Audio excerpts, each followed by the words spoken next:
Once upon a time in Germany, there was a cook named Gretel, and she would always wear bright shoes with red rosettes on them.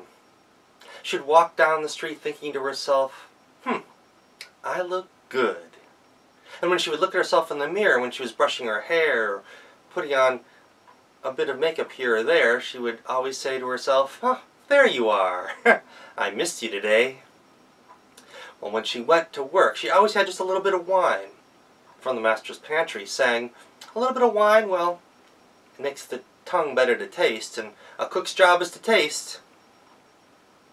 One day, her master came in and said, Gretel, I'm having a special guest tonight who knows lots and lots about food, so I want everything to be perfect.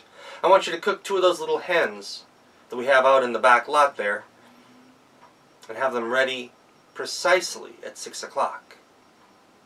Of course, master, said Gretel, and she set to work right away, killing and plucking and getting the feathers out of the hens. And then she set to work making the gravy and stuffing to go with them. And as they were out on a spit slowly turning, time went by till it was just about 6 o'clock. And the birds, of course, were just about done. So she called out into the house, Master, if your guest doesn't come right away, these chickens won't be good anymore. They'll start drying out here on the spit. Is your guest here? And the master looked around and looked down the street and didn't see the guest anywhere. So he said, I'll go find out. And he ran down the street looking for his guest. Well, once the master was gone, the smell of those chickens was so overpowering for Gretel. She thought, that little wing right there looks like it's burning. I better take it off right now. And so she cut it off with her knife and tasted it, and it was good. And she thought to herself, well, a hen looks funny with just one wing. I better taste that one too. So she cut it off and ate it up. And as time went by and the master and the guest didn't arrive, she thought to herself, well, it's possible that maybe the guest isn't coming. Why don't I just finish off the rest of this bird? So she gobbled it up, and it was so good. It tasted even better than it had smelled. And that one was so good, she thought to herself, well, must be the master's gotten lost. Maybe he's having dinner out tonight. And so she ate up the other one too, and her belly was so full, and she felt so good and relaxed. Then when the master came rushing into the house, he said, hurry, hurry, Gretel, dish up, dish up. My guest is just at the end of the block. He'll be here any minute. And the master, he ran into the dining room and took out the great carving knife and began sharpening it to get it ready for carving the birds. The guest went to the front door, but as he was about to climb up the porch and knock on the door, Gretel went out the back door and went up to him and said, shh, come here, come here, come here, come here, come here. The guest came over and said,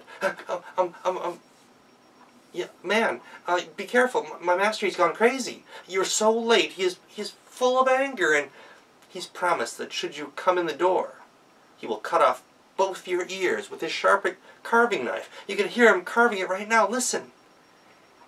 And sure enough, the guest could hear the scrape, scrape, scrape of the carving knife being sharpened on a sharpening stone.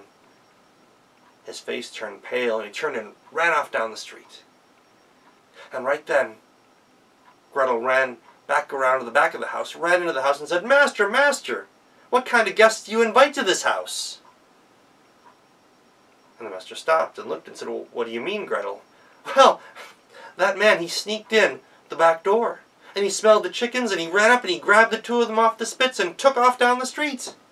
What? Now? Yes, just a moment ago, she said. And forgetting to set down the knife, he ran out the front door and began yelling after his guest, leave one, at least leave one. And he started running after the guest. The guest, of course, thought he meant his ears, that the master was going to cut off just one of his ears, maybe. But that made him even more frightened, so he kept on running. And the 2 of them ran the rest of that night, until the guest finally disappeared into the city. And Gretel, she sat down there in the kitchen and looked at the 2 rosettes on her shoes and said, how pretty my shoes look on a day like today. And she rested. And that's the end of the story.